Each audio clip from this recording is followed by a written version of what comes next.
Hi കൂട്ടുകാരെ, പുതിയൊരു വീഡിയോയിലേക്ക് എല്ലാവർക്കും സ്വാഗതം. അങ്ങനെ രഘു കയറി വരികയാണ് കേട്ടോ. രഘു കയറി വരുമ്പോൾ ഭാനുമ ചൂടാവുകയാണ്. എന്താ രഘു, നിനക്കൊരു ജീവിതമൊന്നുമില്ലേ? നിന്റെ കുഞ്ഞുങ്ങളല്ലേ ഈ കിടന്ന് നശിക്കുന്നത്? സോറി, നിന്റെ ലച്ചുമോളെ നിനക്ക് ഓർമ്മയില്ലേ? നീ ഇങ്ങനെ നശിച്ചിട്ട് എന്ത് കാര്യമാണ് നിനക്കുള്ളത്? ഓ, എൻ്റെ മോള്, അവളുടെ കാര്യമൊന്നും പറയാതിരിക്കാൻ നല്ലത്. അവൾ വളർന്നു വരുമ്പോഴേക്കും അവളുടെ അമ്പിളി പറഞ്ഞു കൊടുക്കും, അച്ഛൻ അത്ര പോക്കാണെന്ന് പറഞ്ഞു കൊടുത്ത് ആ കുഞ്ഞിനെ എന്നിൽ നിന്നും അകറ്റും. അത്രയേ ഉള്ളൂ. എൻ്റെ ജീവിതം അങ്ങനെയാണ്. എൻ്റെ ജീവിതത്തിന് പറയാൻ വാക്കുകളില്ല. അതുകൊണ്ട് ഭാനുമ ഞാൻ നശിച്ചോട്ടെ. ഈ രഘു ആർക്കും നന്നില്ലാത്തവനാണ്. എല്ലാവർക്കും ഭാരമായി മാറുന്നതിനേക്കാൾ നല്ല ഭൂമിയിൽ നിന്ന് പോവുക നല്ല. എന്താ രഘു നീ ഇങ്ങനെയൊക്കെ സംസാരിക്കുന്നത്? നിനക്ക് എല്ലാവരും ഉണ്ട്, നീ ആരുമില്ല എന്നുള്ളത് നിന്റെ തോന്നലാണ്. അല്ലല്ല, എനിക്ക് ആരുമില്ല എന്നുള്ളത് എനിക്ക് മനസ്സിലായി. അതുകൊണ്ട് തന്നെ എനിക്ക് ആരുമില്ല എന്നൊക്കെ പറഞ്ഞിട്ട് സങ്കടപ്പെട്ട് കരയാണ് കേട്ടോ. രഘു, നീ ഈ നശിക്കുന്നത് കാണാൻ എന്നെ കൊണ്ട് കഴിയില്ല. അത്രയായി നീ നശിക്കുന്നത്. എന്തിനാ മോനെ നീ ഇങ്ങനെ നശിക്കുന്നത്? ഈ നശിക്കുന്നത് നല്ലതിനല്ല, നിനക്ക് ദോഷം ചെയ്യുക എന്നൊക്കെ ഇങ്ങനെ പറയുമ്പോഴും സാരല്ല ഭാനുമേ, എന്നെ കുറിച്ച് ഭാനുമ ഓർത്ത് സങ്കടപ്പെടേണ്ട. എന്തായാലും ഇങ്ങനെയൊക്കെയാണ് എൻ്റെ ജീവിതം എന്നൊക്കെ പറഞ്ഞിട്ട് രഘു പിന്നീട് കുടിക്കാൻ ഒരുങ്ങുകയാണ് കേട്ടോ. ഇതേ സമയം അനുപമയും അതുപോലെ ഇന്ദ്രനെയും കാണിക്കുന്നത് അവരുടെ അടുത്ത് ദാസ് എത്തിയിരിക്കുകയാണ്. ദാസ് പറയാണ്, രഘുവിൻ്റെ ഇപ്പോഴത്തെ പോക്ക് വളരെ മോശമായ പ്രവൃത്തിയിലോട്ടാണ് പോകുന്നത്. രഘു ഓരോ ദിവസം കുടിച്ചു പോവുകയാണ്. അവൻ പഴയ രഘുവിലോട്ട് മാറുകയാണ്. അതാണ് ഇനിയിപ്പോൾ ഉണ്ടാവാൻ പോകുന്നത് എന്നൊക്കെ ഇങ്ങനെ പറയാൻ കേട്ടോ. അപ്പോൾ ആ സമയം ഇവിടെ ഇന്ദ്രൻ പറയാണ്, ഇതിപ്പോൾ എന്ത് ചെയ്യാനാണ്? അമ്പിളി ചേച്ചി വിചാരിച്ചാൽ മാത്രമല്ലേ ഇതിനൊരു പരിഹാരം ആവുള്ളൂ. അതൊക്കെ നിങ്ങൾ പറഞ്ഞത് നേരെ തന്നെ. പക്ഷെ അമ്പിളിക്ക് വാശിയാണ്. വാശി അവളെ ഒരിക്കലും പിന്നോട്ട് വിടില്ല. ആ വാശി കൊണ്ട് അവൾ നേടാൻ പോകുന്നത് എന്തെന്നുള്ളത് അവൾക്ക് പിന്നീട് അറിയാം. അവളുടെ കുടുംബജീവിതമാണ് തകരുതെന്ന് അവൾക്ക് തോന്നണ്ടേ. അപ്പോൾ തന്നെ ഇവിടെ അനുപമ പറയണത് ശരിയാണ്, അമ്പിളി ചേച്ചിയുടെ ഭാഷയാണ്. അമ്പിളി ചേച്ചി വിചാരിച്ചല്ല. എന്നാലും ഇപ്പം എന്താ ചെയ്യുക? ഞാൻ അവനോട് അങ്ങനെയൊക്കെ ദേഷ്യപ്പെട്ടെ. അവന് അങ്ങനെയെങ്കിലും ഒന്ന് നന്നാവട്ടെ എന്ന് കരുതിയാണ് ഞാൻ അവനോട് അങ്ങനെ ദേഷ്യപ്പെട്ടത്. പക്ഷെ അവന് അതിനൊരു അർത്ഥം കണ്ടു എന്നുള്ളതിന് എനിക്ക് മനസ്സിലാവാത്ത. ഒന്നാമത് അവന് ആ പെണ്ണിന് 25 ലക്ഷം രൂപയൊക്കെ കൊടുത്ത് സഹായിച്ചാൽ പിന്നീട് ഉണ്ടാവുന്ന പ്രശ്നം എന്തായിരിക്കും എന്നുള്ള അവന് ചിന്തിച്ചിട്ട് പോലുമില്ല. അതാണ് അവൻ ചിന്തിക്കാത്ത. അതിൻ്റെ പേരിൽ എന്തൊക്കെ പ്രശ്നങ്ങൾ എല്ലാവർക്കും വരുമെന്ന് മനസ്സിലാക്കണ്ടേ എന്നൊക്കെ ഇങ്ങനെ പറയാൻ കേട്ടോ. അങ്ങനെ ഈ സമയം ഈ വാക്കുകളൊക്കെ ഇങ്ങനെ കേൾക്കുമ്പോൾ ഉടൻ തന്നെ എന്താണ് ഇവിടെ പറയേണ്ടതെന്ന് അറിയാതെ ഇന്ദ്രൻ നിൽക്കുകയാണ്. അപ്പോൾ ഇന്ദ്രൻ പറയണ, ഞങ്ങൾ പറഞ്ഞു ഉപദേശിച്ചിട്ടൊന്നും കാര്യമില്ല, എങ്കിലും വേണ്ടില്ല. രഘു നല്ലൊരു മനസ്സുള്ളവനാണ്, അവനൊരു നല്ലൊരു ഇതാണ്. ഞാനും രഘുവും കാര്യമായിട്ട് പ്രശ്നങ്ങളൊക്കെ ഉണ്ടായിട്ടുണ്ട്. പക്ഷെ അവന് മറ്റുള്ളവരെ സഹായിക്കുക എന്നുള്ളത് ഒരു വലിയൊരു മനസ്സാണ് അവൻ്റെ. ആ മനസ്സ് ആരും കാണാതെ പോകരുത്. ആ മനസ്സ് തന്നെയാണ് ഇന്ന് അവന് ദോഷം ചെയ്തിരിക്കുന്നത്. അതുകൊണ്ടാണ് ഇപ്പം അവന് ഈ പ്രശ്നത്തിൽ അകപ്പെട്ട്. എങ്ങനെ കുടിച്ചാൽ രഘു ഇല്ലാതാവും, അത് ഉറപ്പുള്ള കാര്യമാണ് എന്നൊക്കെ ഇങ്ങനെ പറയാൻ കേട്ടോ.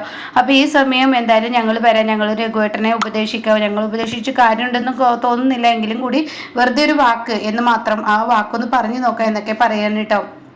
ഇതേ സമയം ഇപ്പുറത്താണെങ്കിലോ ഇങ്ങനെയൊക്കെ പറഞ്ഞെങ്കിലും കൂടിയിട്ട് ഒരിക്കലും സമാധാനമില്ല ഇവർക്ക്. ഇവർ രഘുവിൻ്റെ അടുത്തോട്ട് വരുമ്പോൾ രഘു പായൊക്കെ വിരിച്ച് അവിടെ നന്നായി ഇരുന്ന് കുടിക്കുന്ന രംഗമാണ് കേട്ടോ. അപ്പോൾ കയറി വരുമ്പോൾ ഭാനുമ ഉണ്ടാവും. അപ്പോൾ ഭാനുമയോട് ചോദിക്കുകയാണ്, ഭാനുമ എന്തേ രഘു എന്ന് ചോദിക്കാൻ. രഘു എൻ്റെ ഉള്ളിലുണ്ട്. രഘുവിൻ്റെ മാനസികാവസ്ഥ ഇപ്പോൾ പറയാതിരിക്കാൻ വയ്യ. അത്രയും നല്ലൊരു ഇതിലോട്ടാവാൻ പോയിക്കൊണ്ടിരിക്കുന്നത്.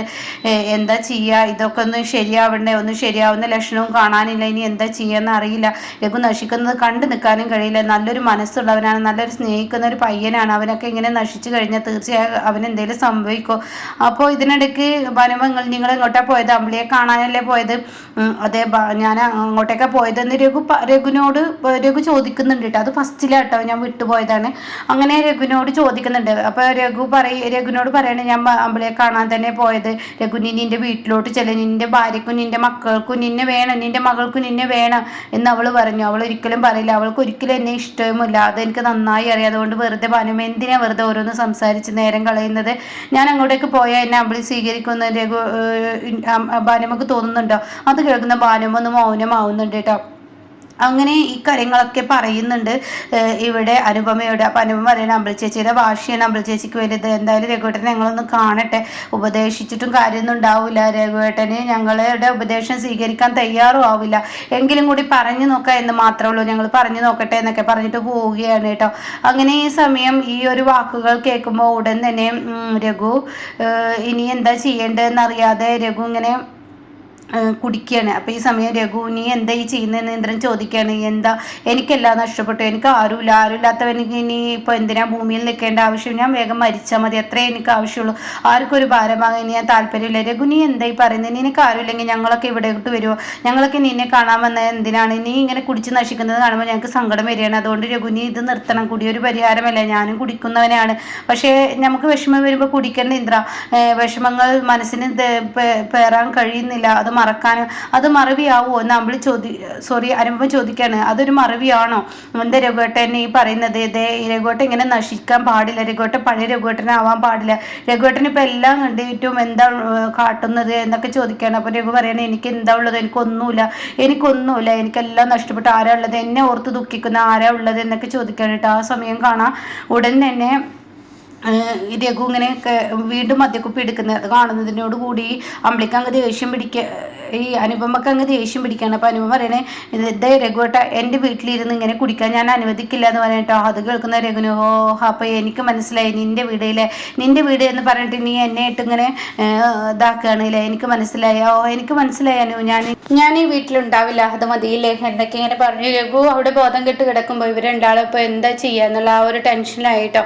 ഇതേ സമയം കാണിക്കുന്നത് സുശീലയാണെങ്കിലോ വല്ലാത്തൊരു ടെൻഷനിലാണ്. ഇനിയിപ്പോൾ ശ്യാമവളുടെ അടുത്ത് ഇങ്ങനെ കിടക്കുന്നുണ്ട്. ഇനിയിപ്പോൾ അനുപമയും ഇന്ദ്രനും ഇങ്ങോട്ടേക്കും പോയിട്ടുണ്ടാവും, ഒരുപക്ഷെ അയാൾ വിളിച്ചിട്ടായിരിക്കും പോയിട്ടുണ്ടാവും, എന്താണ് ഉണ്ടായിട്ടുണ്ടാവും എന്നുള്ള ആ ടെൻഷനിലൊക്കെ ഇങ്ങനെ കിടക്കുന്ന സമയത്ത് ഉടൻ തന്നെ ഒരു ബെല്ലടി ശബ്ദം കേൾക്കണം കേട്ടോ. തൻ്റെ മുന്നിൽ അതൊരു പേടിപ്പെടുത്താണ്. ഈശ്വര, ആരില്ലാത്ത സമയത്ത് അയാൾ ഇനിയിപ്പോൾ ഇങ്ങോട്ടേക്ക് വരുമോ, അയാൾ വന്നിട്ടുണ്ടാവുമോ, എന്തായിരിക്കും, ഇനിയിപ്പോൾ ഇന്ദ്രനെ അയാൾ വിളിച്ചോ എന്നൊക്കെ തന്നോട് തന്നെ ഇങ്ങനെ ചോദിച്ചും കൊണ്ടിരിക്കുമ്പോൾ ആ ബെല്ലടി ശബ്ദം കേൾക്കുന്നത്. അപ്പോൾ ഉടൻ തന്നെ സുശീല കതക് തുറക്കാതെ ജനലിൻ്റെ ഉള്ളിലൂടെ ആരാ എന്നിങ്ങനെ ചോദിക്കുകയാണ് കേട്ടോ. ആ സമയം ഇവിടെ സോന പറയണേ, എന്താ അമ്മ പേടിച്ചിരിക്കുകയാണോ? എന്തിനാ അമ്മ ഇങ്ങനെ വാതിലൊക്കെ കുറ്റിയിട്ട് പേടിച്ചിരിക്കുന്നത്? അമ്മ ഇത് ഞാനാണ് തുറക്കെന്ന് പറയട്ടോ. നീ ആയിരുന്നോ? എന്തായാലും അമ്മ ആള് കൊള്ളാം. അമ്മ കഥകൊക്കെ കുറ്റിയിട്ടിരിക്കുന്ന എന്തിനാ? അത് ശ്യാമമോളുണ്ടോ അകത്ത്? ശ്യാമമോളെ പുറത്തൊക്കെ കൊടുന്ന് കളിപ്പിച്ചൂടെ? എന്തിനാ ശ്യാമമോളെ ഇങ്ങനെ ഉള്ളിലിരുത്തുന്നത്? അവൾ പുറത്തൊക്കെ കളിക്കട്ടെ എന്ന് പറയുമ്പോൾ അവൾ ഉറങ്ങാടി, അതുകൊണ്ടാണ് ഞാൻ അവളുടെ കൂടെ ഇരുന്നത്, അതുകൊണ്ടാണ് ഞാൻ കഥക്ക് കുറ്റിയിട്ടത്. എന്തായാലും അമ്മ കൊള്ളാം. അമ്മ പിടിച്ച വാശിയൊക്കെ പഴയതുപോലെ തന്നെ ഇപ്പം നടക്കുന്നുണ്ട്. ഇന്ദ്രട്ടനെ അനുസരിച്ച് എല്ലാവരെയും കൊണ്ട് ടൂർ പോകാന്നുള്ളത് അമ്മ സാധിച്ചെടുത്ത്. എന്തായാലും നീ ബ്യൂട്ടി പാർലർ ലീവ് വരില്ല, അതിൻ്റെ ഒന്നും ആവശ്യമില്ല, കാരണം അതൊക്കെ എനിക്ക് വന്ന് അത് കവർ ചെയ്യാനുള്ളൂ, അല്ലാതെ കുഴപ്പമൊന്നുമില്ല. എന്തായാലും അമ്മ കൊള്ളാം, അമ്മ ആള് കാണും പോലെ ഒന്നല്ല എന്ന് പറയണേ. എന്തായാലും അനുചേച്ചി എവിടെ? എനിക്കൊരു ഗ്ലാസ് ചായ ഇടാൻ വേണ്ടി പറയുമെന്ന് പറയട്ടോ. ഇത് കേട്ടോടെ തന്നെ പറയണേ, അനുപമ ഇല്ല, അനുപമ ഇവിടെ നിന്ന് പോയിട്ടുണ്ട്, അവള് ഇന്ദ്രനും കൂടി എങ്ങോട്ടാ പോയതെന്ന് അറിയില്ല എന്നൊക്കെ ഇങ്ങനെ പറയണം. അവളുടെ പണിയൊക്കെ കഴിഞ്ഞതിന് ശേഷമാണ് അവൾ പോയിരിക്കുന്നത്. ഓ ആയിക്കോട്ടെ, എന്നാൽ ഞാൻ ഒന്ന് കുളിച്ച് ഫ്രഷായി വരട്ടെ എന്ന് പറഞ്ഞിട്ട് സോന പോവാണ്. അപ്പോൾ ആ സമയം കാണാൻ ആരോ ഫോൺ അടിക്കുന്നത് കേട്ടോ. ഇത് കേൾക്കുന്ന സുശീല, ഈശ്വര ഇനി അയാൾ വീണ്ടും വിളിക്കുകയാണോ, ഇനിയിപ്പോൾ ആരാ ഈ ഫോൺ അടിക്കുന്നത്, വീണ്ടും വിളിക്കുകയാണോ എന്നൊക്കെ ആ ഒരു പരിഭ്രാന്തിൽ ഓടുകയാണ് സുശീല. അങ്ങനെ ചെല്ലുമ്പോൾ ഹർഷയാണ്. അപ്പോഴേക്കും കഥക് കുറ്റിയിടുകയാണ്. അപ്പോൾ ഹർഷ ചോദിക്കുക, എന്താ എൻ്റെ ആൻറ്റി നിങ്ങൾ ഫോൺ എടുക്കാൻ എത്ര നേരം വഴുകുന്നത്? അത് പിന്നെ ഞാൻ പുറത്തായിരുന്നു, അയാൾ വിളിക്കുന്ന ഭയത്തിൽ ഞാനിപ്പോൾ ഫോൺ കയ്യിൽ വെക്കാറില്ല എന്ന് പറയട്ടെ. അപ്പോൾ അത് കേട്ടോടെ തന്നെ ഇനി അയാൾ വിളിക്കൊന്നുമില്ല, ഇനി അയാൾ വരവായിരിക്കും ഉണ്ടാവുക, അപ്പോൾ അതുകൊണ്ട് ആ വീട്ടിലോട്ട് വരും എന്തായാലും ഉറപ്പാണ്. എൻ്റെ ഹർഷ നീ ഇങ്ങനെ പേടിപ്പെടുത്താതെ, എൻ്റെ ആൻറ്റി എന്തായാലും ആൻറ്റി അത് തരണം ചെയ്യാണ് വേണ്ടത്. അയാൾ അവിടെ വന്നാലും ആൻറ്റി ഒളിച്ചോടല്ല വേണ്ടത്, അയാളെ കൈകാര്യം ചെയ്യാൻ അവിടെ നിന്ന് ഒഴിവാക്കാനുള്ള മിടുക്ക് ആൻറ്റിക്ക് ഉണ്ടാവണം എന്നൊക്കെ പറയുമ്പോൾ ഒരു ചെറിയൊരു എനർജിക്ക് വരികയാണ് കേട്ടോ. അപ്പോൾ ഇങ്ങനെയൊക്കെയുള്ള ഒരു സീനാണ് ഇനി വരാനിരിക്കുന്നത് കേട്ടോ.